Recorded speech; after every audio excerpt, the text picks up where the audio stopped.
TitleMatchNetwork.com. Who are your favorite traveling partners? You know what happened? My favorite traveling partner inevitably got to be myself, Jim Powers.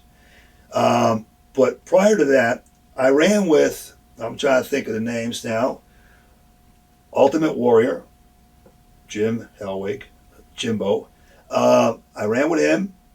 I ran with Morocco, Dynamite Davey, Owen, Hillbilly Jim, and once in a while Brett. Brett would grace us with his company, but that was Brett though. That was Brett.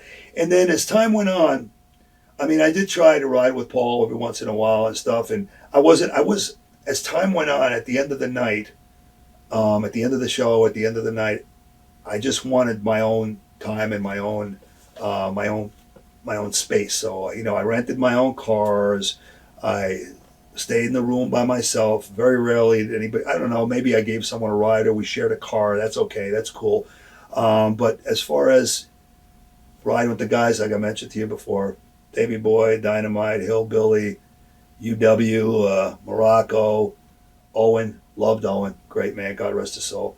And Brett once in a while would like I said, would ride with us. But that was the guys I ran with, which I think a little bit may have hurt me in the long run because you think of those names, they were a rebellious crew. Oh yeah. They didn't take shit from nobody. They didn't take shit from the office. I mean, Brett beat the shit out of Vince. So I mean, what does that tell you? But Jim, Warrior. I mean, he didn't take shit from Vince. I like to think that all the guys that there, Dynamite didn't want to take shit from Vince because he can go to Japan.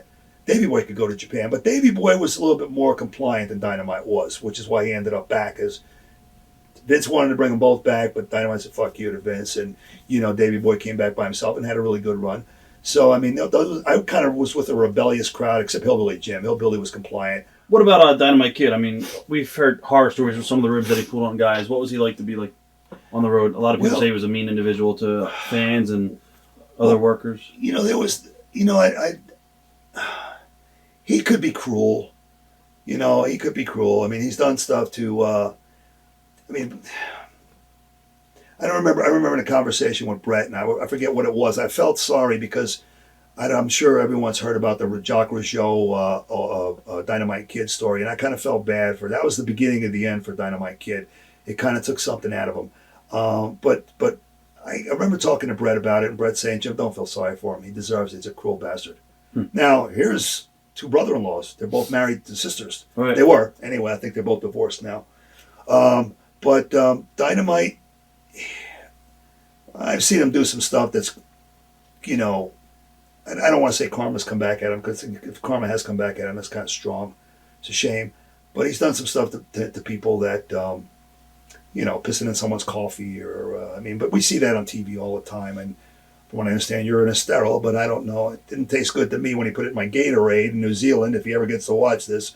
But, I never saw, he's done some strong stuff, but I never saw him shave anybody's head or eyebrows, or he would like to gimmick the drinks. And I don't know if I'm sure your fans know what gimmick means. So, I mean, you've got all these DVDs out there. So he liked to gimmick the drinks. And I said, shit, I would catch him and Davey Boy, they got their fucking fingers in my drinks with pills in them. And I said, don't fucking waste them in the drinks. Just give them to me. You know what I mean? Right. Just give them to me. Whether I decide to take them now or later, just fucking give them to me. Don't put them in my fucking drinks, But that's the kind of stuff he would do. He was funny too, Dynamite. I mean, Dynamite, I remember a story. I forget.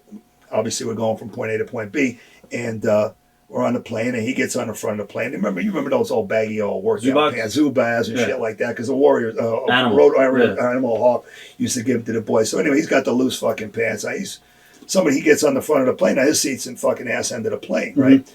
So he gets right in the front of the plane, and one of the boys decides to drop his fucking drawers, right? So they drop his fucking drawers around his ankles or around his knees or whatever. He walks the rest of the fucking plane, balls to the wall. He didn't give a shit. He walked all the way to the back of the plane and sat in his seat with his fucking pants around his ankles. He didn't give a fuck. But he was funny in that way. So I mean, he could give a rib, but he could give a rib, but taking it was a little tough. Right. He didn't like a receipt. He didn't like you giving him a receipt. Have you ever witnessed him getting one? I'm going to say it's got to be that Rougeau deal. Right. That in my opinion, because we were all sitting in the cafeteria. It was me, Davey Boy, Bad News Brown, God rest his soul as well. probably a lot of those coming. God rest their souls. But anyway, Bad News Brown, Dynamite, Davey. I think that's it. The four of us, and we all started getting up out of the cab. Pat Patterson was there too. Pat Patterson had been sitting with. I don't know if he was sitting with the Rougeaus. He was sitting at the table. He was sitting at the table with us. So what happened was Davey got up. So I went right after Davey. I went to the locker room to start to get ready. Dynamite's still in there with Bad News because I know Bad News saw this. So they get up. Bad News starts to walk ahead, and now Pat Patterson, he's talking to Dynamite. He's keeping him in a certain spot for a while, for the reason you'll find out. He's keeping him in a particular area, and he's isolating him for a while. So Bad News gets to the dressing room, and Bad News. Somebody got to the dressing. Bad News was coming out with them, and Bad News happened to be about 10 or 12 feet ahead of him, or 15 feet ahead of him. And Jacques Rougeau came out of nowhere and just nailed him, and his fucking teeth went flying, and his face was all messed up. I mean, he was a fucking mess. Now, I don't know who got to the dressing room and said Dynamite just got his ass kicked by Jacques Rougeau, but now we all ran back, and there was Bad News, because Bad News was hovering over. I'm trying to think, what's the Rougeau brother? What's Jacques' brother? Raymond. Because Raymond was going to jump in too. Raymond was going to get a couple cheap shots. So as far as Dynamite getting it back, that may have been the only time where I've seen it got him back. But it got him back good because it took the heart out of him, and I don't know why. I mean, you can give an ass beating, take an ass beating, but it shouldn't have done what it did to him mentally, And it took its toll on him, and that, for me, that my opinion, that was the beginning of the end of the Dynamite Kid.